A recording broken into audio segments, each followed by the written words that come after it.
Hello guys, আসসালামু আলাইকুম। সবাই কেমন আছেন? দেখেন আজকে আমরা কি পাক করাইছি দুপুরের জন্য। এই যে প্রথম থেকে দেখাই।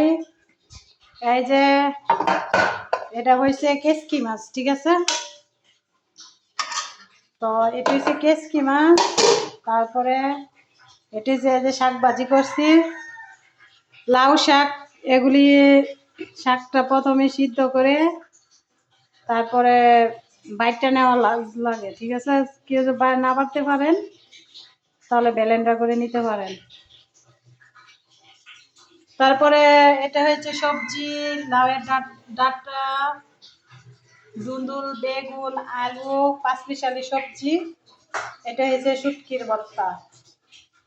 তো আজকে আমাদের দুপুরের রান্না এই যে শুটকির ভর্তা, সবজি তরকারি, শাক ভাজি, এই যে কেসকি মাছ।